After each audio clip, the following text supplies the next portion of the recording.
बच्चों, अगर टेलीस्कोप की इन्वेंशन नहीं हुई होती तो हम यूनिवर्स के मार्वल्स और अमेजिंग गैलेक्सीज को एक्सप्लोर नहीं कर पाते। लाइकवाइज अगर माइक्रोस्कोप जैसी चीज़ नहीं होती तो हम वायरसेस को नहीं देख पाते और कोविड की वैक्सीन बनाना तो इम्पॉसिबल टास्क था। ऑप्टिकल फाइबर्स की मदद से टेलीकम्युनिकेशन फास्ट और हाई क्वालिटी हो गई है, ये भी हम सभी जानते हैं। ये सभी जो डिवाइसेस इंस्ट्रूमेंट्स हैं, इनकी अंडरस्टैंडिंग के लिए लाइट की अंडरस्टैंडिंग ज़रूरी है, यानी कि ऑप्टिकल स्टडी ज़रूरी है। ऑप्टिक्स की मदद से हम नेचुरल ब्यूटीफुल फिनोमिना जैसे रेनबो फॉर्मेशन या फिर स्काई के ब्लू कलर को एक्सप्लेन कर पाते हैं। इनफैक्ट ऑप्टिक्स एक अमेजिंगली इंटरेस्टिंग ब्रांच है।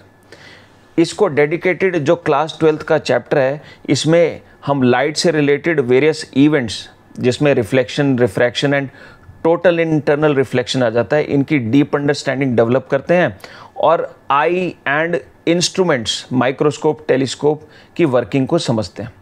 आइए बच्चों, जान लेते हैं इस एक्सट्रीमली इंपॉर्टेंट चैप्टर के इंपॉर्टेंट टॉपिक्स क्या हैं। बच्चों, first important topic is plane mirror, जिसमें सबसे पहले आपको rotation of reflected ray, if mirror is rotated और if incident ray is rotated, ये मालूम होना काफ़ी इंपॉर्टेंट हो जाता है। Then secondly image formation by plane mirror, जिसमें point object as well as extended object के लिए इसकी इमेज के नेचर, साइज एटसेट्रा आपको मालूम होना इंपॉर्टेंट हो जाता है। Then third important thing is field of view, इसकी अंडरस्टैंडिंग यानी कि ऑब्जेक्ट की इमेज किस रीजन में दिखाई देगी, ये आपको समझना इंपॉर्टेंट हो जाता है। Then next, minimum size of mirror required for image observation, ये आपको जानना चाहिए। फॉर एग्जांपल, एक पर्सन जिसकी हाइट h है, उसको अपनी कंप्लीट इमेज ऑब्जर्व करने के लिए मिनिमम h/2 साइज का मिरर चाहिए होता है, तो ये आपको मालूम होना चाहिए। देन नेक्स्ट बच्चों, थिक मिरर की जो मल्टीपल इमेजेस फॉर्म्ड होती हैं वो आपको मालूम होना चाहिए और इसमें खास तौर पर सेकंड इमेज ब्राइटेस्ट होता है, ये आपको मालूम होना चाहिए। देन नेक्स्ट बच्चों, अगर मिरर या फिर ऑब्जेक्ट या फिर दोनों मूव कर रहे हैं, उस केस में इमेज वेलोसिटी कैलकुलेशन आपको आना चाहिए।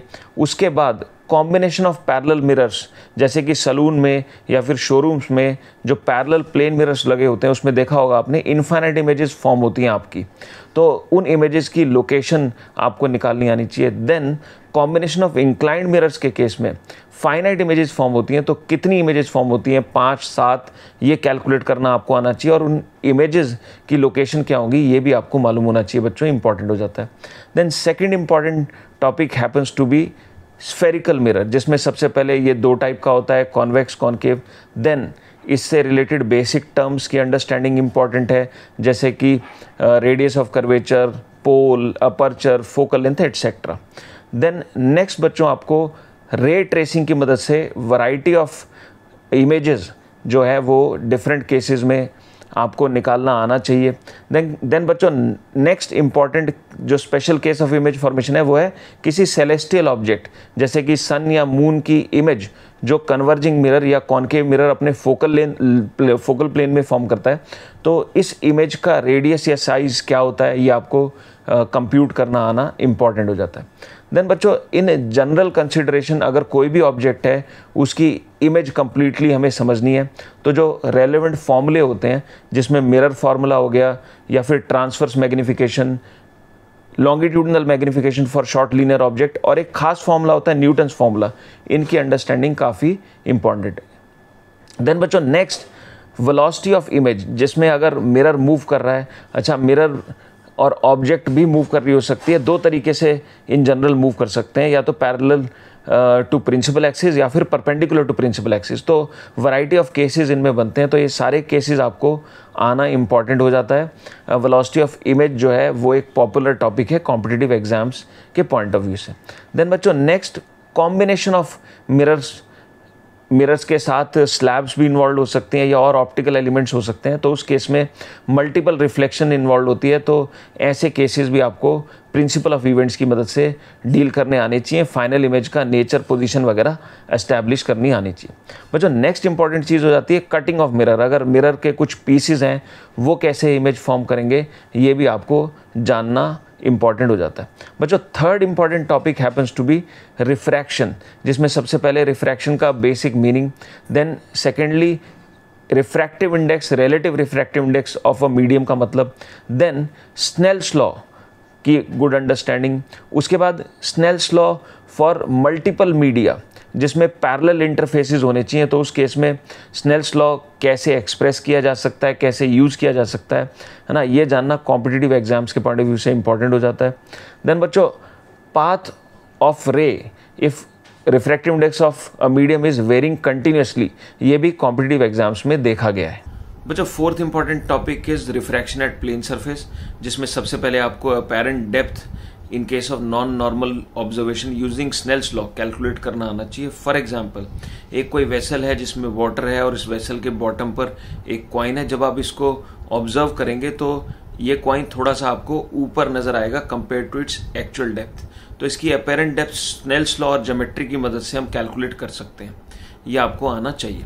Next important thing is apparent depth या फिर apparent shift, apparent velocity and acceleration in case of normal observation, जिसको समझने के लिए आप कंसिडर कीजिए फेमस फिश बर्ड प्रॉब्लम। एक कोई फिश जो कि लेक में है और मूव कर रही है, इसको एक बर्ड बिल्कुल ऊपर से यानी कि नॉर्मली डायरेक्टली अबव पॉइंट से ऑब्जर्व करता है। तो इस बर्ड की ऑब्जर्वेशन में फिश की apparent depth, apparent shift, velocity, acceleration Snell's law की मदद से कैलकुलेट की जा सकती है। ये इंपॉर्टेंट है बच्चों। The next important thing is apparent shift produce by glass slab या फिर सिस्टम ऑफ ग्लास स्लैब्स। बच्चों, fifth important topic is total internal reflection, जिसे हम शॉर्ट में TIR बोलते हैं, जिसमें सबसे पहले इसकी कंडीशन मालूम होनी चाहिए। देन नेक्स्ट आपको क्रिटिकल एंगल का फॉर्मूला मालूम होना चाहिए, क्योंकि क्रिटिकल एंगल के बेसिस पे ही आप जज कर सकते हैं कि TIR होगा या फिर नहीं होगा। देन नेक्स्ट बच्चों इंपॉर्टेंट है इसकी एप्लीकेशंस, जिसमें सबसे पहले एक कोई लेक में यदि कोई पॉइंट सोर्स है और उससे लाइट आ रही है, तो वो लेक के सरफेस से, वाटर के सरफेस से सारी जगह से एस्केप नहीं कर पाती। केवल एक सर्कुलर एरिया होता है जिससे लाइट बाहर आ पाती है, एस्केप कर पाती है। तो इस सर्कुलर सरफेस का रेडियस क्या होता है, एरिया क्या होता है, ये पहली एप्लीकेशन स्टैंडर्ड पॉपुलर है और कॉम्पिटिटिव एग्जाम में आ जाती है, ये आपको मालूम होना चाहिए। देन सेकेंडली आपको स्पार्कलिंग ऑफ डायमंड्स की एक्सप्लेनेशन मालूम होनी चाहिए। एंड थर्ड एप्लीकेशन है बच्चों ऑप्टिकल फाइबर की वर्किंग, जिसमें एक्सेप्टेंस एंगल का फॉर्मूला आपकी नॉलेज में होना चाहिए। देन बच्चों, sixth important topic is refraction by prism, जिसमें सबसे पहले आपको डेविएशन बाय प्रिज्म का एक्सप्रेशन मालूम होना चाहिए। Then deviation angle of incidence के साथ कैसे वेरी करती है, इसका एक ग्राफ होता है, एक एसिमेट्रिक कर्व होती है, ये ग्राफ आपको मालूम होना चाहिए। देन बच्चों, maximum deviation and then minimum deviation, ये दो केसेस आपकी नॉलेज में और इनकी कंडीशंस आपको मालूम होना काफी इंपॉर्टेंट हो जाता है। देन बच्चों, डेविएशन बाय थिन प्रिज्म भी आपकी नॉलेज में होना चाहिए, क्योंकि थिन प्रिज्म और थिन प्रिज्म के साथ मिरर के कॉम्बिनेशन के क्वेश्चंस जिनमें डेविएशन कैलकुलेशन हमें करनी होती है, ऐसे क्वेश्चंस आ सकते हैं कॉम्पिटिटिव एग्जाम्स में, और थिन प्रिज्म्स के कॉम्बिनेशन को समझने के लिए भी ये जानना जरूरी हो जाता है। Then seventh important topic is बच्चों refraction at curved surface. For example, कोई पेपर वेट है, उसका कर्व्ड सरफेस है, ग्लास का सरफेस कर्व्ड होता है उस केस में, या फिर कोई ग्लास की बॉल ही आप इमेजिन कीजिए, सॉलिड बॉल, इसका सरफेस ऑफ कोर्स कर्व्ड है। तो अगर ग्लास बॉल या पेपर वेट के अंदर या फिर बाहर भी कोई ऑब्जेक्ट है and in the other medium कोई ऑब्जर्वर है, तो जो ऑब्जेक्ट होगी उसकी पोजीशन अपेरेंटली एक्चुअल पोजीशन से डिफरेंट होगी, जिसको हम कैलकुलेट कर सकते हैं यूजिंग रेलेवेंट फॉर्मूले। तो नेक्स्ट आपको मालूम होना चाहिए कि रिफ्रैक्शन एट कर्व्ड सरफेस में अगर मुझे इमेज पोजीशन डिटरमाइन करनी है तो रेलेवेंट फॉर्मूले क्या है। In fact transverse magnification, longitudinal magnification के फॉर्मूले भी आपको मालूम होना इंपॉर्टेंट हो जाता है। देन नेक्स्ट बच्चों इंपॉर्टेंट हो जाता है कि कई बार क्वालिटेटिव क्वेश्चंस आते हैं जो कि बिना फॉर्मूलों की मदद से हमें प्रिडिक्ट करना होता है कि रिफ्रैक्शन एट कर्व्ड सरफेस के केस में इमेज कहाँ बनेगी, कैसे होगी। तो ये भी आपको कैलकुलेट करना आना चाहिए, रे डायग्राम की मदद से डिटरमाइन करना आना इंपॉर्टेंट हो जाता है। बच्चों, seventh important topic is refraction at curved surface, जिसमें सबसे पहले आपको किसी ऑब्जेक्ट से आने वाली रेज जब कर्व्ड सरफेस पर रिफ्रैक्ट होंगी तो इस रिफ्रैक्शन के कारण जो इमेज बनेगी उसका रे डायग्राम की मदद से इमेज एस्टैब्लिश करना आना चाहिए। यानी कि वो इमेज कहाँ बनेगी, वो बड़ी बनेगी, छोटी बनेगी, इन्वर्टेड बनेगी या इरेक्ट बनेगी। देन सेकेंडली आपको अगर इमेज की एग्जैक्ट लोकेशन, हाइट, लेंथ वगैरह चाहिए तो रेलिवेंट फॉर्मूले भी आना इंपॉर्टेंट हो जाता है। देन बच्चों next important topic is, 8th important topic is thick lens. For example consider कीजिए एक कोई ग्लास बॉल है, ये एक थिक लेंस है एक्चुअली। अगर आप ऑब्जर्वर हैं, इस ग्लास बॉल के एक साइड से आप किसी दूसरी साइड की ऑब्जेक्ट को ऑब्जर्व कर रहे हैं, तो ऑब्जेक्ट से आने वाली रेज बच्चों 2 बार रिफ्रैक्शन अंडरगो करेगी। तो दोनों बार जो रिफ्रैक्शन होगा, उस रिफ्रैक्शन पर जो इमेजेस बनेंगी वो रिफ्रैक्शन एट कर्व्ड सरफेस के फॉर्मूले से आप डिड्यूस कर सकते हैं। ऐसे क्वेश्चंस आपको प्रैक्टिस्ड होना इंपॉर्टेंट है। देन बच्चों 9th important topic happens to be thin lens, जिसमें सबसे पहले 6 types of thin lenses होते हैं depending on shape of their surfaces. ये आपको मालूम होना चाहिए, जैसे कि plano convex lens, bi convex lens या फिर bi concave lens et cetera. Then secondly आपको लेंसेज को 2 कैटेगरीज में डिवाइड करना आना चाहिए, converging lens and diverging lens, and respective focal lens के साइन मालूम होना भी इंपॉर्टेंट हो जाता है। देन थर्डली बच्चों ये वैरायटी ऑफ लेंसेज किस तरह की इमेज फॉर्म करते हैं, किस लोकेशन पर फॉर्म करते हैं, वो रे ट्रेसिंग के रूल से आना काफी इंपॉर्टेंट हो जाता है। और एक खास केस इसमें होता है जिसमें image formation by converging lens of any celestial object, sun या मून की जो इमेज है उसका रेडियस, डायमीटर, इस तरह के क्वेश्चंस पॉपुलरली आ सकते हैं। देन बच्चों next important thing is lens maker formula, जो कि एक्चुअली एक फॉर्मूला होता है जिसकी मदद से लेंस की फोकल लेंथ आप कैलकुलेट कर सकते हैं, गिवन दैट आपको लेंस के radius of curvature and refractive index of lens and surrounding medium मालूम है तो।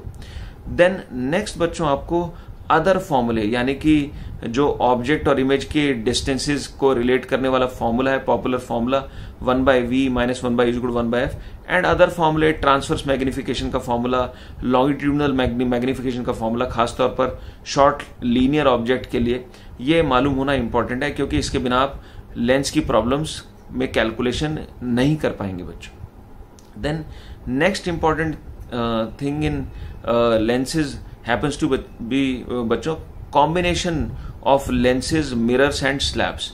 यानी कि अगर एक सिस्टम है जिसमें कुछ लेंसेज हैं, हो सकता है एक स्लैब भी है या number of slabs and mirror की इन्वॉल्वमेंट है, तो ऐसे केस में आपको प्रिंसिपल ऑफ इवेंट्स को फॉलो करते हुए, स्टेप बाय स्टेप चलते हुए ऑब्जेक्ट की फाइनल इमेज डिटरमाइन करना, लोकेट करना आनी चाहिए। ये काफी इंपॉर्टेंट हो जाता है बच्चों।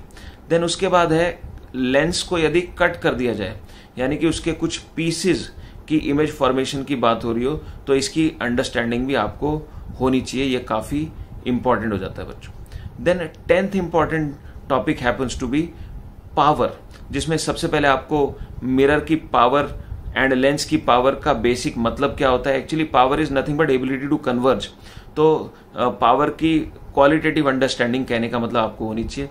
देन सेकेंडली पावर का relation with focal length for both mirror and lens, ये आपको मालूम होना इंपॉर्टेंट है।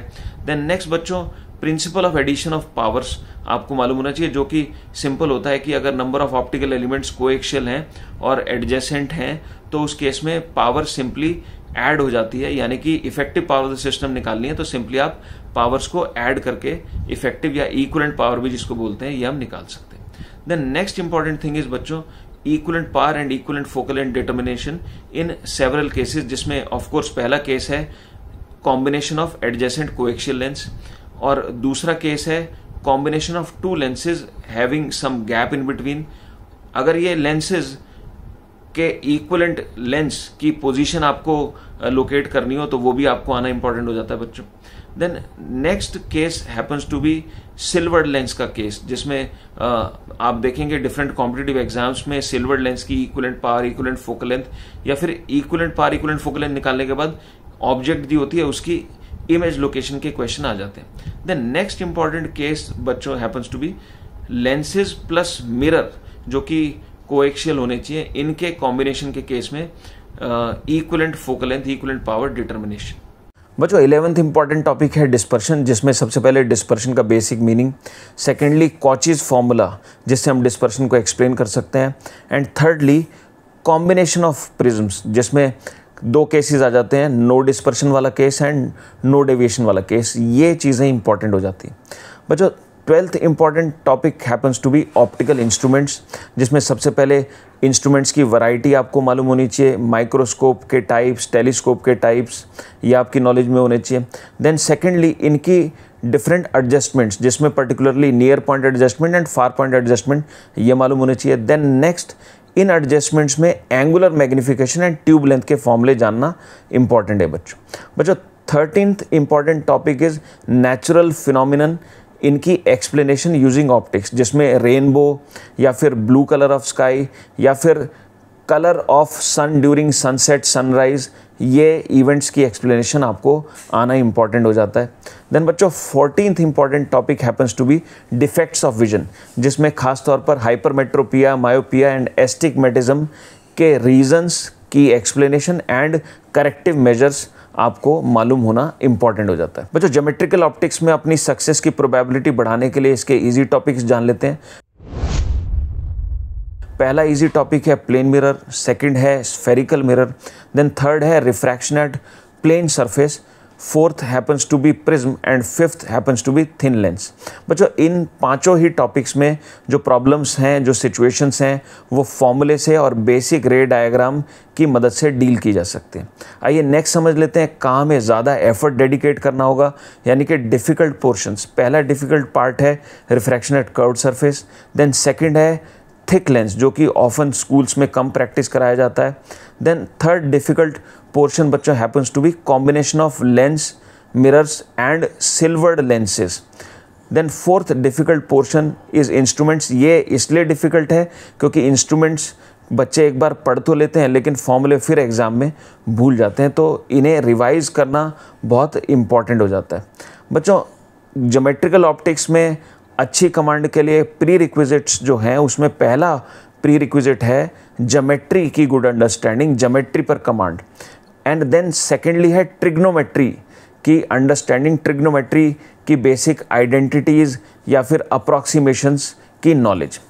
बच्चों नेक्स्ट समझ लेते हैं कि इस टॉपिक की इम्पॉर्टेंस क्या है, यानी कि पास्ट ईयर की वेटेजेस क्या रही हैं इस टॉपिक से। बच्चों अगर नीट में 5 साल में देखें तो इस टॉपिक से 2023 से बैकवर्ड जाते हुए हम देखें तो 3, 2, 4, 5, 6 these are the number of problems that have been asked. और अगर टोटल 5 साल में देखें तो ये 20 प्रॉब्लम्स हो जाती हैं, यानी कि ऑन एन एवरेज 4 प्रॉब्लम्स इस टॉपिक से पूछी गई हैं। तो वेटेज से आपको समझ में आता होगा कि ये टॉपिक काफ़ी इंपॉर्टेंट है। बच्चों रे या ज्योमेट्रिकल ऑप्टिक्स में सॉलिड कॉन्फिडेंस के लिए आप ये स्ट्रैटेजी फॉलो कर सकते हैं। सबसे पहले आपको इस टॉपिक में अराउंड 20 आवर्स के क्वालिटी लेक्चर्स चाहिए होंगे। देन सेकेंडली आपको इस टॉपिक में 30 आवर्स सेल्फ स्टडी के डिवोट करने होंगे, जिसको आप 3 पार्ट्स में ब्रेक कर सकते हैं। पार्ट 1 में आप इस टॉपिक को 18 आवर्स डिवोट कर सकते हैं, जिसमें अराउंड 250 क्वेश्चंस आपको अटैम्प्ट करने चाहिए असाइनमेंट फॉर्म में। देन सेकेंड पार्ट में रिवीजन फेज़ के दौरान अगेन आप इस टॉपिक को 6 आवर्स डिवोट कर सकते हैं, जिसमें एक 2 आवर्स का ईजी टू मॉडरेट लेवल का टेस्ट इंक्लूड करना कंपलसरी है बच्चों। देन पार्ट 3 में एग्ज़ाम से पहले अगेन आप इस टॉपिक को 6 आवर्स डिवोट कीजिए और इस स्टडी में आप 2 टेस्ट प्लान कीजिए 1-1 आवर ईच, और ये दोनों टेस्ट ही टफ लेवल क्वेश्चंस के कंप्राइज्ड होने चाहिए। बच्चों अगर आप ये स्ट्रैटेजी फॉलो करते हैं तो आपको इनफ कॉन्फिडेंस आएगा इस टॉपिक में। मेरी एक बात और ध्यान रखिएगा बच्चों, इस चैप्टर का नाम है ज्योमेट्रिकल ऑप्टिक्स। तो अगर आप इस चैप्टर में अच्छा करना चाहते हैं तो आपके ज्योमेट्री के कॉन्सेप्ट्स एक्सट्रीमली क्लियर होने चाहिए। देन सेकेंडली आपको बार बार रे डायग्राम्स बनाने पड़ेंगे क्वेश्चन को सॉल्व करते समय, अंडरस्टैंड करते समय। तो आपकी ड्राइंग अच्छी होनी चाहिए, मेटिकुलस होनी चाहिए, ये बात ध्यान रखिएगा। अगर मेरी आप इन 2 बातों को ध्यान रखते हैं, फॉलो करते हैं, तो आप इस चैप्टर को रियली एन्जॉय करेंगे। आपको ये चैप्टर बहुत ईजी लगेगा और ईजीली आप इस चैप्टर में स्कोर फैच कर सकते हैं अपने कॉम्पिटिटिव एग्जाम में। बच्चों अगर आपको किसी भी तरह का कोई सपोर्ट चाहिए in terms of test, assignments और एनी अदर कस्टमाइज सपोर्ट, तो डिस्क्रिप्शन बॉक्स में दिए गए लिंक को आप क्लिक कर सकते हैं, आपको ज़रूर हेल्प मिलेगी। I wish you all the best.